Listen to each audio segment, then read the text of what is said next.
Hello दोस्तों, जय Hind, good morning. कैसे हैं आप सब लोग? फर्स्ट क्लास है ना? मैं भी बहुत अच्छा हूँ। अच्छा लग रहा हूँ ना? चलिए दोस्तों, आज स्टार्ट करते हैं एप्लीकेशन ऑफ डेरिवेटिव की एक्सरसाइज 6.1 के आगे के क्वेश्चन। 1 से लेके 6 तक के क्वेश्चन तो मैंने आपको समझा दिए थे, समझ में आ गए होंगे आपको अच्छे से, पक्का ना? और बच्चों 6.1 के जो क्वेश्चन है 1 से 6 तक, उनका लिंक डिस्क्रिप्शन में दिया हुआ है। अगर आपने नहीं देखा है तो वहां से देख लीजिए, आपको सब समझ में आ जाएगा। ठीक है ना? तो चलिए बच्चों, निकालिए कॉपी पेन और स्टार्ट करते हैं क्वेश्चन नंबर 7। तो देखिए बच्चों, क्या दिया हुआ है? The length x of rectangle. क्या कह रहा है? एक रेक्टेंगल है जिसकी लेंथ क्या है? x। तो पहले इसको हम क्या करते हैं, एक रेक्टेंगल ड्रॉ कर लेते हैं। ध्यान से समझिएगा क्या कह रहा है। ये रेक्टेंगल हो गया, नाम दे देते हैं ABCD, ठीक। और इसकी लेंथ कितनी है? x। कह रहे हैं एक रेक्टेंगल जिसकी लेंथ x है वो डिक्रीज हो रही है। डिक्रीज मतलब घट रही है eight the rate of 5 centimetre पर मिनट। देखो, सेंटीमीटर पर मिनट यानी टाइम के रिस्पेक्ट में घट रही है। हर मिनट 5 सेंटीमीटर घट रही है। तो क्या हुआ? ये क्या लिखेंगे इसको? हम क्या लिखेंगे इसको? dx/dt। x हो गई लेंथ घट रही है किसके? टाइम के रिस्पेक्ट में। तो जब ये माइनस हो रही है, डिक्रीज हो रही है, तो हम यहाँ क्या लगाएंगे? माइनस लगाएंगे। -5 सेंटीमीटर पर मिनट। ठीक है बच्चों, बात समझ में आ गई अच्छे से? भाई देखो, x क्या थी? लेंथ थी, और लेंथ हर मिनट टाइम के रिस्पेक्ट में क्या हो रही है? 5 सेंटीमीटर कम हो रही है। ठीक है, अच्छा आगे बढ़ते हैं। फिर क्या कह रहा है? एंड विड्थ क्या है? y। तो भैया इसको y मान लेते हैं। y इज इंक्रीजिंग, जो इसकी चौड़ाई है वो बढ़ रही है। कितनी? Eight the rate of 4 centimetre पर मिनट। तो चलो भैया, y क्या है? चौड़ाई है, और ये भी टाइम के रिस्पेक्ट में इंक्रीज हो रही है। कितनी इंक्रीज हो रही है? 4 सेंटीमीटर। तो 4 सेंटीमीटर पर मिनट ये बढ़ रही है। ठीक, आगे क्या कह रहा है? कह रहा है जब x हो जाए 8, x का मतलब लंबाई, y का मतलब चौड़ाई 6, find the rate of change the perimeter and the area of rectangle. देखो, दो बातें इसमें निकालनी है। पहले में क्या बताना है कि जब इसकी लंबाई 8 सेंटीमीटर हो जाए तो बताओ पेरीमीटर में क्या चेंज आएगा, क्या फर्क पड़ेगा। ठीक है, और जब इसकी चौड़ाई 6 हो जाए तब इसके पेरीमीटर में क्या फर्क पड़ेगा। ठीक, तो चलिए भाई स्टार्ट करते हैं। तो देखो बच्चों, हमें पेरीमीटर निकालना है। पेरीमीटर पता है ना? पेरीमीटर ऑफ रेक्टेंगल क्या होता है? हम यहाँ पर लिख लेते हैं, लेट पेरीमीटर ऑफ रेक्टेंगल क्या होता है बच्चों? Perimeter of rectangle 2 into length plus breadth. तो बच्चों पेरीमीटर को हम क्या मान लेते हैं? पेरीमीटर, ये तो पता ही हमें पेरीमीटर ऑफ रेक्टेंगल ये होता है। ठीक, यहां पे लिख लीजिए let perimeter be, let perimeter of rectangle be P मान लेते हैं इसको। ठीक है भाई, तो P क्या हो गया? 2 इंटू लेंथ। बच्चों लेंथ हमने x मानी है और ब्रेड्थ हमने क्या मानी है? 1 मानी है। ठीक है, ये दे रखी ऑलरेडी, माना क्या है इसमें। अच्छा, अब देखो हमें क्या करना है? पता करना है कि अगर लेंथ इतनी घट रही है और लंबाई इस रफ्तार से बढ़ रही है, तो आपको ये बताना है कि पेरीमीटर कितनी रफ्तार से घटेगा या बढ़ेगा, क्या चेंज आएगा, ये पता करना है। ठीक है, तो चलो भैया, अगर कोई भी चीज चेंज हो रही है तो हमें क्या करना पड़ेगा? इसका हमें क्या करना पड़ेगा? डिफरेंशिएट करना पड़ेगा। तो भैया हम इसको टाइम के रिस्पेक्ट में डिफरेंशिएट कर लेते हैं। कर लेते हैं, चलो अच्छा। तो इसको थोड़ा सा और सॉल्व कर लें तो देखो ये ऐसा हो जाएगा, p = 2x + 2y। तो आप इसको सॉल्व करोगे, यहाँ पर लिख लो differentiate both side with respect to t। ठीक है ना? तो बच्चों ये कितना होगा? ये हो जाएगा dp/dt। यहाँ पे 2x है ना, तो ये कितना हो जाएगा? 2dx/dt प्लस, और ये y कितना हो जाएगा? 2dy/dt। ठीक है भाई, बात समझ में आ गई ना? ये कैसे किया, समझ में आया? अच्छा, अब हमें dp/dt तो पता ही करना है, dp/dt। तो 2, बच्चों ध्यान से देखो, dx/dt, dx कितना है? dx/dt कितना है? -5। तो यहाँ पे लिख लेते हैं -5 सेंटीमीटर प्लस, फिर यहाँ पे देखो 2dy/dt, dy/dt कितना था? 4 था। तो यहाँ पे लिख लो भैया 4। ठीक है ना? इसको सॉल्व करते हैं, 5 2 -10 और 4 2 8। तो dp/dt कितना आया दोस्तों? -10 + 8 तो ये हो गया -2 सेंटीमीटर पर मिनट। यानी अगर किसी रेक्टेंगल की लंबाई कितना, लंबाई 5 सेंटीमीटर प्रति मिनट की रफ्तार से घट रही हो और चौड़ाई कितनी 4 सेंटीमीटर रफ्तार से बढ़ रही हो, तो क्या होगा, उसका परिमाप यानी पैरीमीटर जो होगा वो 2 सेंटीमीटर पर मिनट की रफ्तार से माइनस है ना, घटेगा, डिक्रीज होगा। बात समझ में आ गई? पक्का ना? चलिए अब देखिए इसका दूसरा पार्ट क्या कह रहा है, द एरिया ऑफ रेक्टेंगल, ये भी तो पता करना है। चलो तो इसको कॉपी कर लो, ये समझ में आया ना? आगे बढ़ते हैं, ध्यान से देखिए। अब इसमें हम इसका एरिया में क्या चेंजिंग आई वो भी पता कर लेते हैं भाई। चलो तो फिर बच्चों यहाँ पे लिख लो, लेट एरिया ऑफ रेक्टेंगल, तो हमने क्या मान लिया, इसको ए मान लिया, ठीक। और हमें पता है एरिया ऑफ रेक्टेंगल का फार्मूला मालूम है ना, तो एरिया ऑफ रेक्टेंगल क्या होता है, लेंथ इनटू ब्रेड्थ। तो बच्चों लेंथ हमने x मानी है और ब्रेड्थ हो गई y, तो x इनटू y हो गया ना। अच्छा अब हमें क्या करना है, डिफरेंशिएट करना है, ठीक है। तो यहाँ पे लिख लेते हैं differentiate both side with respect to t। चलो भाई तो ये कितना हो जाएगा बच्चों, dA/dt, ठीक है ना। x देखो बच्चों इसमें लगेगा प्रोडक्ट रूल, प्रोडक्ट रूल पता है ना, फर्स्ट फंक्शन और सेकंड फंक्शन का डेरिवेटिव करेंगे, first function divide by second function, तो y का करेंगे t के रिस्पेक्ट में कितना आएगा, dy/dt आएगा, ठीक। फिर plus second function divide by first function, तो ये कितना हो जाएगा, dx/dt। क्लियर है, समझ में आ गया? अच्छा तो ये कितना हो गया बच्चों, dA/dt = x, देखो dy/dt 4 हो गया, तो यहाँ पे लिख लो into 4 plus y into dx/dt -5, तो यहाँ पे आप लिख लो -5, ठीक है ना। अब ध्यान से देखो बच्चों, dA/dt हमें कितने पे निकालना है, जब x की वैल्यू हो 8 और y की वैल्यू कितनी हो 6, तो यहाँ पे लिख लो x की वैल्यू 8 और y की वैल्यू 6, तब कितना होगा, तो x की जगह पे हम क्या लिखेंगे, 8 लिखेंगे, और ये हो जाएगा 8 × 4 प्लस y की जगह पे 6 लिखो, 6 × -5, ये कितना आएगा, 8 4 = 32 और 6 5 = 30, तो 32 - 30 करेंगे तो बच्चों 2 आया, देखो ये पॉजिटिव आ रहा आया कि नहीं आया पॉजिटिव, तो क्या हो गया, dA/dt when x = 8 and y = 6, तो कितना आया, 2 सेंटीमीटर स्क्वायर पर मिनट। क्यों, क्योंकि एरिया क्या होता है, स्क्वायर में होता है ना, सेंटीमीटर स्क्वायर या मीटर स्क्वायर में, और पर मिनट हर मिनट चेंज हो रहा है, तो ये वैल्यू क्या है, पॉजिटिव आई। तो बात समझ में आई, क्या हुआ कि इसका पैरामीटर तो घट रहा था और एरिया जो है वो क्या है, बढ़ रहा है। कब, जब लेंथ कितनी हो 8 हो और ब्रेथ कितनी हो 6 हो। समझ में आया, अच्छे से आ गया ना। तो चलिए अगर आ गया तो उसको कॉपी कीजिए, फिर आते हैं हम लोग अगले क्वेश्चन पर।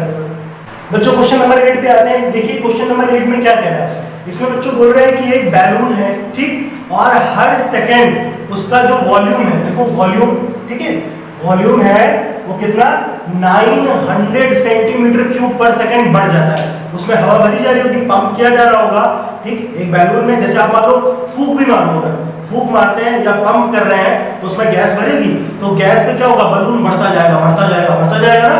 तो बढ़ता जा रहा है, तो हर सेकंड कितना बढ़ जाता है, वो 900 सेंटीमीटर क्यूब पर सेकंड बढ़ जाता है। इस रफ्तार से वो बढ़ रहा है। तो बच्चों देखो वॉल्यूम बढ़ रहा है, किसके रिस्पेक्ट में, टाइम के रिस्पेक्ट में। तो यहाँ पे क्या चीज गिवन है हमें, वॉल्यूम। यहाँ पे लिख लीजिए सबसे पहले, लेट वॉल्यूम ऑफ बैलून, और बैलून बच्चों कैसा है, स्फेरिकल है, ठीक है, तो स्फेरिकल बैलून लिख लीजिए, ठीक है, वैसे तो स्फेरिकल ही होता है, स्फेरिकल बैलून, ठीक है ना।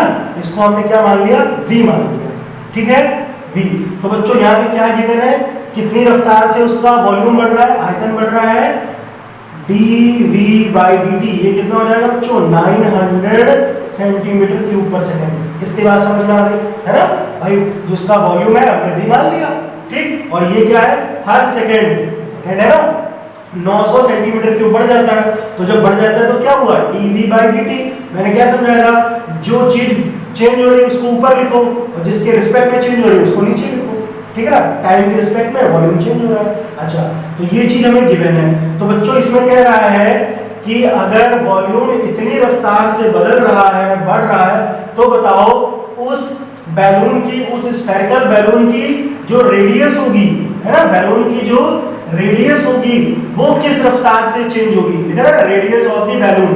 तो रेडियस किस रफ्तार से चेंज होगी, लिखा है फाइंड द रेट। तो किस रफ्तार से बैलून की रेडियस बदलेगी ये हमें पता करना है, और कब, जब रेडियस कितनी होनी चाहिए, 15 सेंटीमीटर होनी चाहिए। ठीक है, बात समझ में आई क्वेश्चन में क्या कह रहा है। तो चलो भाई, हमें रेडियस चेंज होनी है, निकालना है। तो रेडियस बच्चे क्या होती है, आर चेंज होनी है किसके रिस्पेक्ट में, टाइम के रिस्पेक्ट में।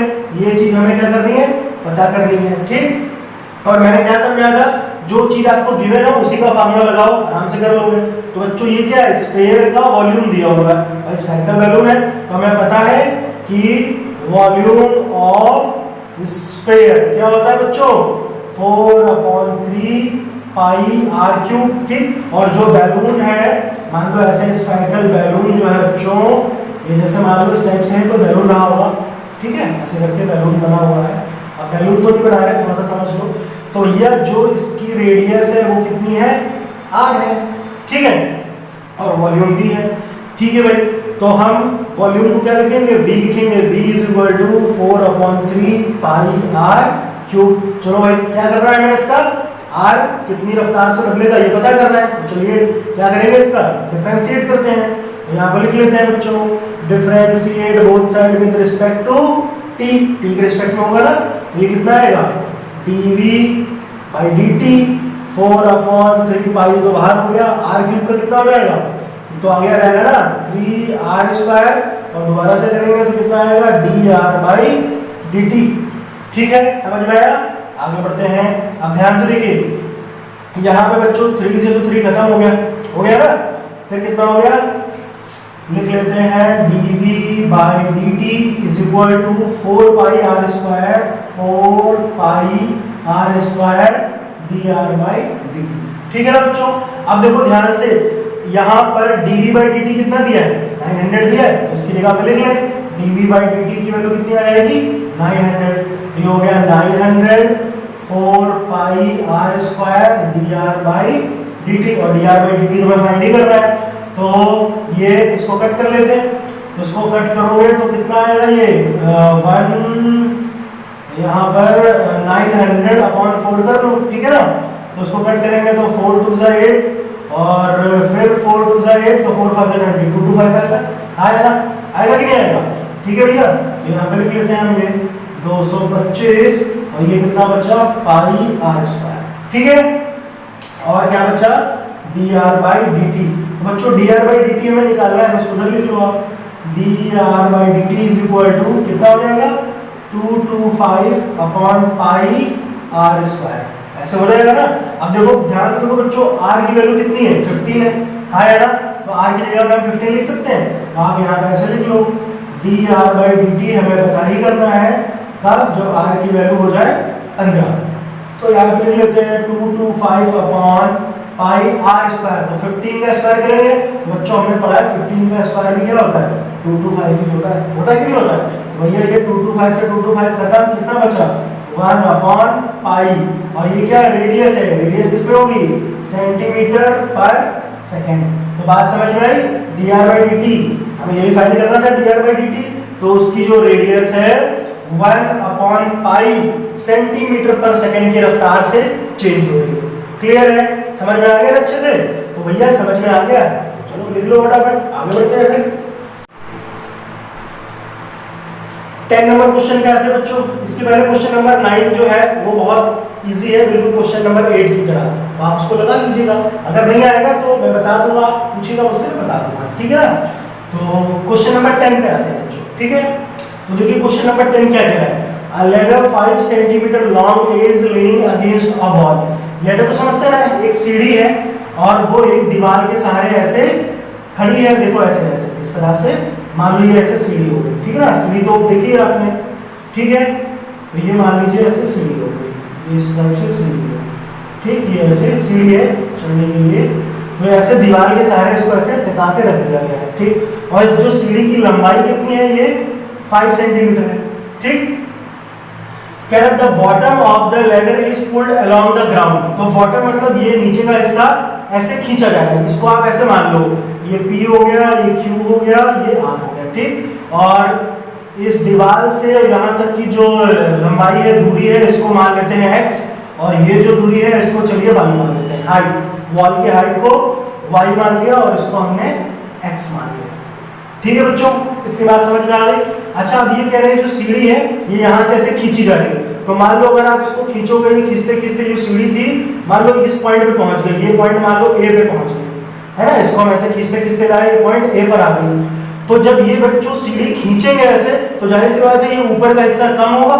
भाई अगर ये दूरी बढ़ेगी, भाई पहले देखो P पे थी, अब P से पहुंच गई A पे, खिसका दी हमने नीचे सीढ़ी, तो जब इसको खिसकाएंगे तो ये दूरी तो बढ़ेगी नीचे, लेकिन ऊपर की जो हाइट होगी वो तो घटेगी, हाँ या ना, घटेगी नहीं घटेगी। मान लो सीढ़ी यहाँ पे पहुंच गई होगी, तो यहाँ पे पहुंच गई होगी तो देखो इसकी लंबाई मान लो यहाँ तक आ गई होगी, ये खसक के, यही सीढ़ी अब खसक के इस पॉइंट ए पर आ गई, तो ये मान लो यहाँ पर इसकी लंबाई क्या होगी, कम हो गई होगी हाइट, तो वो इस पॉइंट पे आ गई होगी। बात समझ में आई कि नहीं आई? ठीक है, चलो। अच्छा, आप ध्यान से देखो आगे क्या कह रहा है क्वेश्चन में, समझते हैं, ठीक है। अच्छा, अब देखिए आगे ये, तो बच्चों कह रहे हैं कि जब इसको खींच रहे हैं, pulled along the ground away from the wall at the rate of 2 centimetre per second. ध्यान से देखिए, 2 सेंटीमीटर पर सेकेंड की रफ्तार से इसको खींचा जा रहा है। तो मान लो P से यहाँ तक हर सेकंड 2 सेंटीमीटर, हर सेकंड 2 सेंटीमीटर खींच रहे हैं। किसको खींच रहे हैं? सीढ़ी को खींच रहे हैं, ठीक है। और इसकी जो ये हाइट होगी, डिस्टेंस क्या होगी, बढ़ती जाएगी, और डिस्टेंस को मैंने क्या मान रखा, x मान रखा है। तो बच्चों ये क्या दिया हुआ है, dx बाई dt। बात समझ में आई कि नहीं आई? भाई हाइट थी तो बढ़ रही है, सॉरी इसकी जो डिस्टेंस है वॉल से वही तो बढ़ती जा रही है, बढ़ रही है। कितनी बढ़ रही है? 2 सेंटीमीटर पर सेकंड। तो x मानी मैंने डिस्टेंस को, तो dx बाई dt, तो ये कितना हो गया, 2 सेंटीमीटर पर सेकंड, ठीक। अच्छा, और इसी तरह से भैया इसकी जो हाइट है ये क्या होगी, डिक्रीज होगी। देखो क्या बोल रहा है, how fast its height on the wall decreasing, height decrease होगी, हाउ फास्ट, कितनी रफ्तार से, कितनी तेजी से, when foot of ladder is 4 metre away. तो कह रहे हैं अगर इसको खसकाते खसकाते 4 मीटर दूर खसका दो, कितना भाई, हर सेकंड 2 सेंटीमीटर तो खसक रही है, लेकिन कह रहे हैं कि अगर ये सीढ़ी 4 मीटर तक दूर चली जाए, कितनी, 4 मीटर तक दूर चली जाए, तो इसकी ऊंचाई जो होगी कितनी कम हो जाएगी, कितनी सीढ़ी नीचे आ जाएगी। बात समझ में आई? अच्छा, अब देखो तो हमें क्या निकालना है, ऊंचाई कम हो रही है, तो ऊंचाई को तो मैंने y माना है, तो dy बाई dt ये हमें क्या करना है, फाइंड करना है, ठीक है। तो चलिए अब ध्यान से देखो बच्चों, ये PQR क्या है, ये PQR ध्यान से देखो एक राइट एंगल ट्रायंगल है। हमने पढ़ा है हाइट एंड डिस्टेंस क्लास 10, पढ़ा कि नहीं पढ़ा? तो ये राइट एंगल ट्रायंगल है, तो उसमें पाइथागोरस का फार्मूला फिट बैठेगा, बैठेगा कि नहीं बैठेगा? तो हम यहाँ पे सबसे पहले लिख लीजिए जो चीज हमने मानी है, let distance of ladder from the wall be x and height of the wall, height of the wall ये कितनी मान ली हमने, y मान ली, ठीक है बच्चों। अच्छा, अब बात को देखो ध्यान से, हम इसमें पाइथागोरस लगाएंगे, तो यहाँ पर लिख लेते हैं यूजिंग पाइथागोरस थ्योरम। तो बच्चों पाइथागोरस थ्योरम क्या कहती थी, h square is equal to p square plus b square, ये सबको पता है ना, क्लास 9 से पढ़ रहे हैं हम लोग। तो बच्चों यहाँ पे h तो कितना है, ये हाइपोटेन्यूस 5 हो गया, तो यहाँ पे लिख लो 5 का स्क्वायर हो गया। परपेंडिकुलर ये कितना है y, तो ये हो गया y का स्क्वायर, और बेस कितना है x, तो ये हो गया x का स्क्वायर, ठीक है। अब बच्चों हम क्या करेंगे, इसका डिफरेंशिएट कर लेते हैं ना, इसका डिवाइड x करेंगे तो कितना आएगा भाई, 5 का स्क्वायर तो हो गया 25, तो यहाँ पे डायरेक्ट लिख लो 25, क्या करते हैं, ठीक है। अब यहाँ पे हम डिफरेंशिएट कर लेते हैं, तो differentiate both side with respect to t, तो ये तो हो गया 0, ये कितना आएगा 2y dy बाई dt, हाँ है ना, समझ में आएगा। और ये कितना होगा, x स्क्वायर का करेंगे तो कितना आएगा, ये 2x dx by dt, clear है। तो अब बच्चों अब ध्यान से देखो यहाँ पर, ठीक है ना, हम इसको आगे सॉल्व करते हैं। तो बच्चों यहाँ पे देखो dx बाई dt की वैल्यू दे रखी है, dx बाई dt की जगह पे हम 2 लिख सकते हैं, लिख सकते हैं कि नहीं लिख सकते हैं। तो कितना हो जाएगा 2y dy by dt is equal to, इसको उधर भेजते हैं तो ये हो जाएगा minus 2x dx by dt, dx by dt। और बच्चों dx बाई dt की वैल्यू कितनी है, 2 है, तो यहाँ पे 2 लिखते हैं, तो यहाँ पे चलिए 2 लिख लेते हैं। तो ये कितना हो जाएगा, देखो 2 से एक 2 खत्म हो गया कि नहीं हो गया, तो ये बच्चा y dy by dt is equal to minus 2x। अब ध्यान से देखो बच्चों, x कितना है 4 मीटर, भाई इसकी जो कह रहा है 1 foot of the ladder is 4 metre away, जब 4 मीटर दूर हो जाए तो x तो कितना हो गया 4, हाँ यार x 4 हो गया कि नहीं हो गया, और y अभी हमें निकालना पड़ेगा। तो ध्यान से देखो, अगर ध्यान से देखो बच्चों, ये 5 है, ये 4 है, तो पाइथागोरस क्या कहती है, हमने पढ़ा है ना, h square is equal to p square plus b square. तो इसकी जो सीढ़ी की लंबाई अगर 5 है और हमें ये पता करना है y की वैल्यू, और x कितना है 4, तो 4 का स्क्वायर करेंगे 16, ये हो गया 25, 25 माइनस 16 कितना हो जाएगा 9 आएगा, y का स्क्वायर कितना आया 9 आया, तो y कितना हो जाएगा प्लस माइनस 3। तो भैया माइनस में तो हाइट होगी नहीं, तो हमें क्या लेना है, प्लस ही लेना है, तो y की वैल्यू 3 होगी, हाँ या ना, होगी कि नहीं होगी। तो चलो भाई यहाँ पे y की वैल्यू पुट करते हैं कितनी 3, और x की वैल्यू कितनी 4, ठीक है। चलिए यहाँ पे लिखते हैं, y की जगह आ गया 3 और x की जगह पे कितना आ गया 4 आ गया, तो ये हो गया 4। तो इसको सॉल्व करो तो कितना आएगा 4 2 8।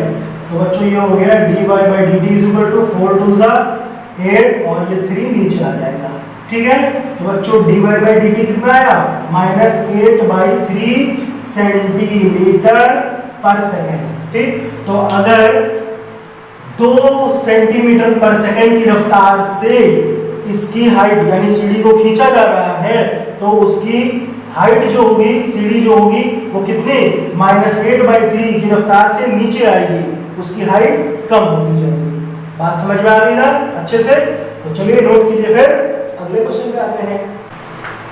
11 नंबर क्वेश्चन देखिए बच्चों क्या कह रहा है, a particle moves along the curve. एक पार्टिकल है, ठीक है, और जो कि मूव करता है कर्व के अलोंग, और देखो इस कर्व की इक्वेशन दे रखी है, क्या दे रखी है, equation of curve, equation of curve. ये बच्चों कितनी है 6y is equal to x cube plus 2, ठीक है, ये दे रखी है।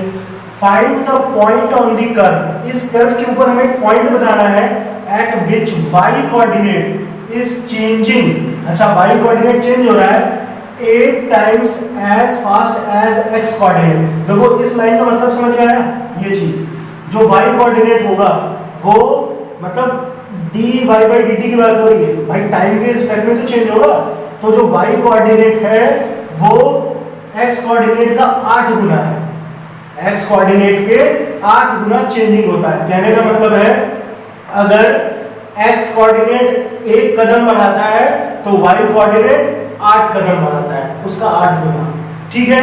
तो यहाँ पे देखो हमें पता चल रहा है, क्या कह रहा है, ये जो गिवन है dy बाई dt, भाई टाइम के रिस्पेक्ट में चेंज होगा ना, तो dy बाई dt कितना है 8 गुना है किसका, dx बाई dt का, dx बाई dt का। बात समझ में, x कोऑर्डिनेट चेंज हो रहा है, चेंज का मतलब डिवाइड x से करना पड़ेगा, डिफरेंशिएट होगा, तो dx बाई dt हो गया, टाइम के रिस्पेक्ट में चेंज हो रहा है। तो ये चीज हमें ऑलरेडी गिवन है। अच्छा, और ये हमें एक कर्व भी दी, कर्व की इक्वेशन भी दी हुई है, ठीक है। अब हमें पॉइंट बताना है, क्या बताना है, पॉइंट बताना है, एक्स वाई जो पॉइंट्स होंगे वो हमें पता करना है। तो चलो भाई अभी फटाफट पता कर लेते हैं, कोई दिक्कत नहीं है। अच्छा तो देखो बच्चों कैसे करेंगे, सबसे पहले ये इक्वेशन उठाते हैं 6y is equal to x cube plus 2, 6y is equal to x cube plus 2, और इसको हम क्या करेंगे, डिफरेंशिएट कर लेते हैं बोथ साइड t के रिस्पेक्ट में। तो बच्चों ये कितना आएगा, ये तो हो जाएगा 6 dy by dt is equal to, ये कितना हो जाएगा 3x square dx by dt, और 2 तो हो गया 0, ये तो खत्म हो गया। अच्छा बच्चों अब यहाँ पे ध्यान से देखो dy बाई dt की वैल्यू ये है, तो dy बाई dt की जगह मैं इसको लिख सकता हूँ, हाँ या ना, लिख सकता हूँ ना। तो यहाँ पे लिख लेता हूँ 6 dy बाई dt की जगह कितना आ जाएगा 8 dx बाई dt, ठीक है ना। आगे बढ़ते हैं, तो ये कितना हो गया, ये हो गया 3x square dx by dt, clear है बच्चों। अब ध्यान से देखो dx बाई dt से dx बाई dt कैंसिल हो गया, तो ये कितना हो गया 6 × 8 6 into 8 is equal to 3x square. तो 3 से इसको कट किया तो ये 2 आया, 8 2 जा 16 is equal to x square. तो बच्चों x कितना आ जाएगा, प्लस माइनस 4 आ जाएगा। आ जाएगा कि नहीं आ जाएगा। अब देखो x कोऑर्डिनेट मिल गया, तो x कोऑर्डिनेट मिल गया तो x की वैल्यू यहाँ पुट करते हैं तो y कोऑर्डिनेट मिल जाएगा। आया ना, तो चलो भाई पुट कर लेते हैं। तो यहाँ पर लिख लेते हैं if x is equal two plus का 4 लेते हैं तो y कितना आएगा, 6y is equal to x की जगह पे 4 रखो तो 4 का क्यूब, 4 इंटू 4 इंटू 4 64 हो गया, 64 प्लस 2 तो 6y कितना हो गया, 64 प्लस 2 66। तो 6 से इसको कट करो तो y की वैल्यू कितनी हो गई है। तो अगर x कोऑर्डिनेट, जब x कोऑर्डिनेट 4 है तो y कोऑर्डिनेट 11 आता है, ठीक है। अच्छा उसके बाद में फिर x की वैल्यू कितनी पुट करते हैं, -4 पुट करते हैं। ये समझ में आया ना, इसको आप कॉपी कर लेना। अब x की वैल्यू -4 पुट करते हैं, ठीक। तो यहाँ पे x की वैल्यू लिख लेते हैं -4। तो ये बच्चों कितना हो जाएगा, माइनस का 64 हो जाएगा। भाई पुट करो यहाँ पे -4 इंटू -4 इंटू -4 तो -64। तो -64 प्लस 2 कितना हो जाएगा, -64 तो ये हो जाएगा माइनस का 62, ठीक है। अब हम इसको कैंसिल करते हैं, दोनों को 2 से कैंसिल करते हैं। तो बच्चों इसको 2 से कैंसिल करेंगे तो यहाँ पे 3 आएगा और इसको कैंसिल करेंगे तो ये आएगा माइनस का 31। तो बच्चों y कितना आ गया, -31/3। तो जब x की वैल्यू -4 है तो y कितना आता है, -31/3 आता है, ठीक है। अच्छे से समझ में आया ना, तो ये इसके पॉइंट्स हो गए, ठीक। चलिए अगले क्वेश्चन पे आते हैं। क्वेश्चन नंबर 12 देखिए बच्चों, देखो ये तो बहुत आसान क्वेश्चन है। The radius of an air bubble is increasing at the rate of 1/2 centimetre per second. तो बबल तो समझते हो ना, बबल है एयर का बबल, तो वो किसके शेप में होगा, स्फीयर के शेप में होगा कि नहीं होगा, ऐसे गोल गोल होगा, ऐसे होगा, बूंद जैसे होती है बारिश की बूंद, ऐसे समझ सकते हो, ठीक। तो इस शेप में होगा, ऐसे स्फीयर के शेप में। अच्छा इसकी जो रेडियस है बच्चे, मान लो ऐसे यहाँ पे बना देता हूँ मैं, बड़ा सा अभी दिख रहा है, तो ध्यान से देखो ये जो रेडियस है इसकी, ठीक है, ये ऐसे बना लेते हैं थोड़ा सा अच्छा लगेगा। तो जो इसकी रेडियस है वो मान लो कितनी है, r है, ठीक। और ये कितनी रफ्तार से बढ़ रही है, 1/2 सेंटीमीटर पर सेकेंड की स्पीड से चेंज हो रही है, बढ़ रही है। तो भैया क्या दिया हुआ है, ये dr/dt दिया हुआ है। ये कितना दिया है, 1/2 सेंटीमीटर पर सेकेंड, ठीक है। आई बात समझ में। हमें क्या बताना है, at what rate is the volume of bubble increasing. तो वॉल्यूम ऑफ बबल यानी मुझे इसका वॉल्यूम कितनी रफ्तार से बढ़ेगा ये बताना है। तो वॉल्यूम क्या होता है, v, तो dv/dt ये हमें पता करना है, ठीक है। कितना आसान है, आप लोग आराम से कर लोगे। तो भैया ये स्फीयर के शेप में होगा तो स्फीयर का वॉल्यूम क्या होता है मालूम है ना, वॉल्यूम ऑफ स्फीयर, ये बच्चों ने पढ़ा था ना, 4/3 पाई r क्यूब। तो चलो भाई वॉल्यूम को हमने v मान लिया, 4/3 पाई r क्यूब। तो ये कितना हो जाएगा, dv/dt, ठीक है ना, dv/dt 4/3 पाई, क्या किया इसका, t के रिस्पेक्ट में डिफरेंशिएट कर दिया। तो 4/3 पाई ये कितना हो जाएगा, 3r² dr/dt। बच्चों ये 3 से 3 खत्म, ठीक। फिर ये कितना हो गया, dv/dt is equal to 4 pi r² dr/dt। तो बच्चों ध्यान से देखो dr/dt कितना है, 1/2 दिया, इसकी जगह लिख सकते हैं ना। तो ये कितना हो जाएगा, dv/dt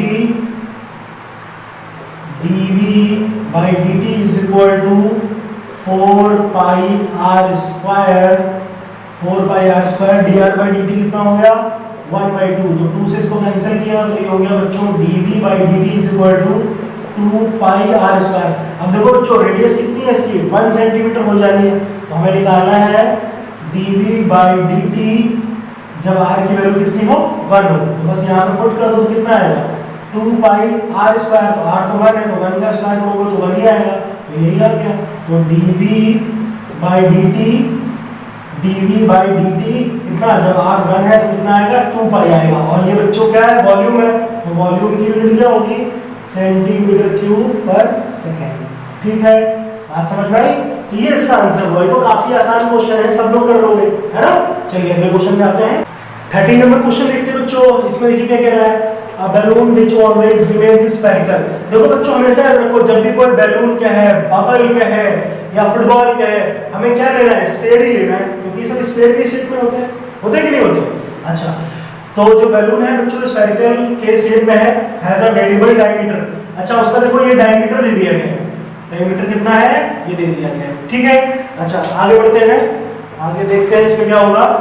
तो बच्चों ये लिख लेते हैं डायमीटर ऑफ द बैलून, जो दिया हुआ है उसको लिख लो पहले, डायमीटर ऑफ द बैलून कितना है, ये दिया हुआ है 3/2 2x + 1, ठीक है ना बच्चों। अच्छा बच्चों, अगर ये डायमीटर है तो रेडियस कितनी रही होगी, बताओ मुझे, रेडियस क्या होगी बैलून की रेडियस, जैसे इसकी हाफ रहेगी तो 3/2 का हाफ कितना होगा 3/4 2x + 1 आया ना, होगा कि नहीं होगा। अच्छा फिर कह रहे हैं find the rate of change of its volume with respect to x। अच्छा x के रिस्पेक्ट में वॉल्यूम कितना चेंज होगा ये पता करना है, रेडियस हमारे पास दी हुई है तो बहुत आसान है बच्चों, हमें क्या निकालना है dv/dx निकालना है, dv/dx x के रिस्पेक्ट में ना, देखो वॉल्यूम जो चेंज होगा ऊपर, जिसके रिस्पेक्ट में चेंज होगा वो नीचे, तो dv/dx हमें पता करना है। तो यहाँ पे लिख लेते हैं बच्चों वॉल्यूम ऑफ बैलून या स्फीयर कुछ भी लिख लो, ये कितना है 4/3 पाई r³।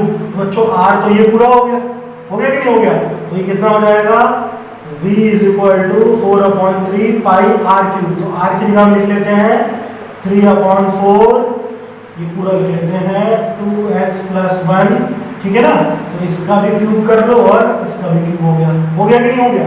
अब इसको सॉल्व करते हैं बच्चों, तो पहले इसको सॉल्व कर लें फिर आगे इसका हम डिफरेंशिएट करते हैं। तो ये हो गया 4/3 पाई, इसको सॉल्व करेंगे तो 3 × 3 × 3 कितना आएगा 27, और ये 4 × 4 × 4 तो ये हो जाएगा 64, और इसको आप एज इट इज रहने दो 2x + 1 का होल क्यूब। अब देखो बच्चों 4 से कट किया तो यहाँ पे मिल गया 16, 3 से कट किया तो यहाँ पे मिल गया 9, मिला कि नहीं मिला। चलिए आगे बढ़ते हैं, तो ये कितना आ गया v = 9 पाई 9/16 पाई, और ये हो गया 2x + 1 का होल क्यूब। अब बच्चों क्या करेंगे x के रिस्पेक्ट में इसको डिफरेंशिएट करते हैं, तो ये कितना हो जाएगा dv/dx = 9/16 पाई, और ये क्या होगा 3 आगे आ जाएगा, 3 आगे आ जाएगा तो हो जाएगा 2x + 1 का होल स्क्वायर, और दोबारा से 2x से करेंगे, 2x से करेंगे तो केवल 2 आएगा, 1 का तो हो गया 0, ये तो आप अच्छे से कर लेते हैं, है ना। अच्छा तो बच्चों अब ये 9 3 हो गया 27, तो dv/dx = 27/16 पाई, और ये कितना है 2 है, तो ध्यान से देखो ये 2 से 16 कैंसिल, ये 2 से 16 कैंसिल हो गया, तो कैंसिल हो गया तो कितना बचेगा यहाँ पे 8 बचेगा, हाँ है ना, और ये कितना हुआ 2x + 1 का होल स्क्वायर। तो बात समझ में आई, dv/dx कितना हो गया आपका, यही हो जाएगा dv/dx = 27/8 पाई 2x + 1 का होल स्क्वायर, ठीक है ना। ये हमारा क्या हो गया dv/dx, ठीक है, बात समझ में आई। तो बच्चों यहाँ तक के क्वेश्चन अच्छे से आप कॉपी कर लो, इनकी प्रैक्टिस करो, सब समझ में आ रहे हैं। अच्छा बच्चों जो मैं पढ़ा रहा हूँ समझ में आ रहा है ना आपको अच्छे से, और अगर नहीं भी आ रहा है तो आप कमेंट करके मुझे बताइए, जो भी चीज़ आपको नहीं समझ में आती है तभी तो मुझे समझ में आएगा कि मेरी बात आपको पता चल रही है कि नहीं चल रही, ठीक है ना, क्लियर है। बच्चों अच्छे से पढ़ाई करो, दिल लगा के पढ़ाई करो, सब अच्छा होगा। Okay, thank you.